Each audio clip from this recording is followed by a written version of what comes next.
Café no Parlamento de hoje recebe o deputado Major Meca, que abriu um horário aí na agenda para conversar com a gente, tomar um café quentinho. Gosta de café com adoçante ou com açúcar, deputado? Não, com açúcar. Com açúcar, né? É o original, é o normal, né? A gente Sim. nem ouve mais quem toma com açúcar. Mas o papo aqui não é o café. O papo aqui é uma demanda do senhor como policial. A gente tem a notícia que São Paulo diminuiu aí o número de homicídios, que é uma grande vitória, conquista, que São Paulo serve de exemplo para o restante do país, enfim, nesse segmento. Mas parece que não é exatamente isso, esse quadro tão bom assim que acontece quando a gente fala da vida de um policial militar, né, deputado? As polícias de São Paulo fazem hoje do nosso estado, através de dados estatísticos, o estado mais seguro do país. Tá. Ou seja... Isso é fato. Isso é fato. Pronto. Mas a verdade é a seguinte, nós temos a melhor polícia com os piores salários e os policiais mais desmotivados.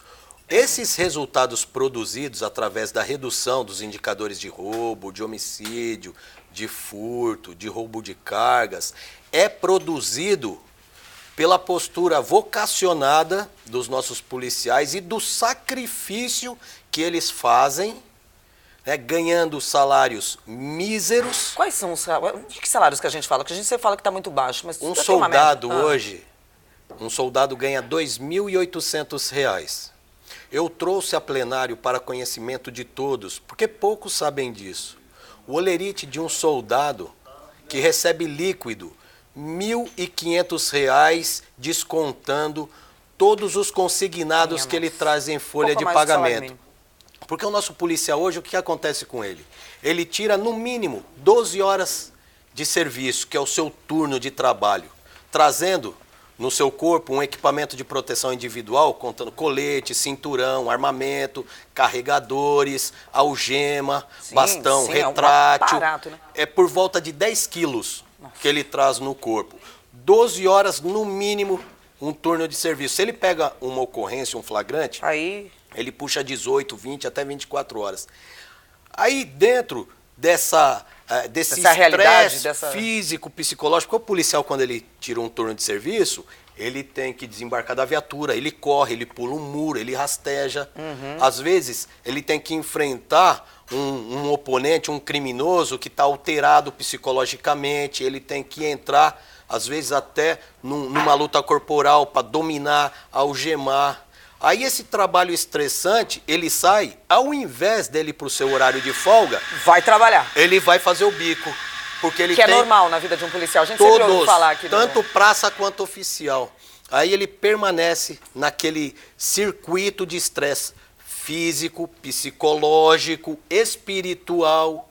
E isso hoje na nossa tropa acarreta o quê? Um número absurdo de separações conjugais. Aí o policial perde a sua família, a sua esposa. O que acontece? Às vezes até embriaguez. Chega até o suicídio. O número de suicídio na PM hoje é absurdo.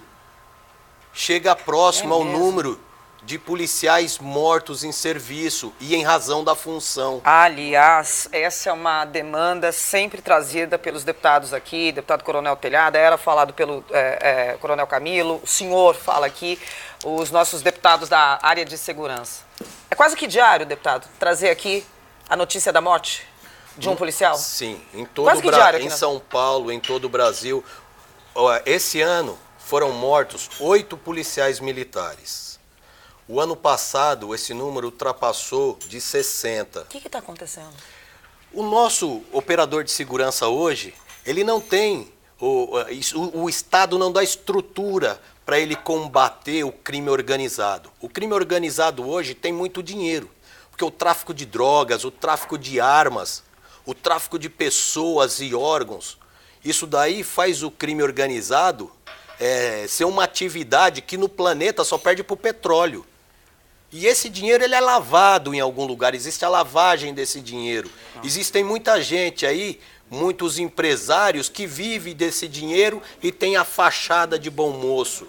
Então, o Estado precisa de uma reforma do nosso Código Penal, do Código de Processo Penal, da Lei de Execuções Penais, de uma pena rígida para aquele criminoso que ofende a integridade física e tira a vida do operador de segurança. todas essas reformas, se elas não forem levadas adiante lá em Brasília, o que nós cobramos, governador João Dória, o senhor tem que pressionar o nosso Congresso para que essas leis penais sejam reformadas. Sim. E o operador de segurança pública tem a estrutura para combater o crime organizado. Porque o criminoso ele tem que ter medo do policial. Respeito, Isso quem não tem acontece é o hoje. cidadão. O criminoso, ele não tem discernimento do que é o respeito. Não, o criminoso ele respeita quem ele tem medo. O cidadão respeita, sim, pela honestidade, pela postura íntegra. O criminoso não tem compromisso com honestidade, com postura. Isso sem falar, né, deputado, que se um policial, por exemplo, em serviço ou fora dele, defende alguém, saca uma arma, precisa usar a arma, dar um tiro, ele não tem uma defesa para ele, né? Ele não tem. Ele não tem juridicamente uma estrutura que defenda, a não ser que ele faça parte, por exemplo, de um sindicato, de alguma coisa que tem um advogado que possa ser disponibilizado para ele, mas ele mesmo não tem essa estrutura do Estado. Ele não tem, muitas das vezes, 99%, nós policiais que fazemos uma vaquinha para dar suporte a essa defesa jurídica do policial. E nós fazemos isso, não é de vez em quando, é diariamente, sempre tem policial precisando de uma vaquinha para assistência jurídica, para comprar cesta básica. É fato, né, que um policial, mesmo quando ele está à paisana, quando ele não está uniformizado, ele está de serviço. Ele está de serviço. Se ele presenciar uma ação, ele tem que agir. Senão ele é punido também, né? Inúmeros policiais nossos acabam perdendo a vida por essa questão do policial, ele está de serviço às 24 horas. Porque o policial, quando ele vê um crime ocorrendo, ele acaba intervindo, né, como um agente do Estado para restabelecer a ordem. Só que quando ele o faz, ele não tem amparo do Estado para isso. Do outro lado não tem. Deputado, obrigada pelo seu café aqui com a gente, ter aberto esse espaço na agenda para trazer essa demanda aí diária da vida de um policial e projetos de lei aí, imagino, da parte do senhor para essa área, para fortalecer e essa cobrança aí também do Executivo, né? Nós temos inúmeros e é uma satisfação muito grande poder conversar com vocês e ter essa oportunidade de levar para as pessoas que nos assistem, que nos acompanham, a verdade do que acontece nas ruas. Porque hoje o povo tem a impressão que nós políticos trabalhamos em benefício próprio e não em benefício de quem está lá na rua sofrendo as consequências de uma má gestão do Estado, do município e assim por diante. Deputado, seja sempre bem-vindo. Quer falar? Tem algum assunto aqui que está entalado na garganta, o que todo mundo precisa ouvir, ver? Vem tomar um café com a gente, tá bom? Obrigada, deputado. Seja sempre bem-vindo.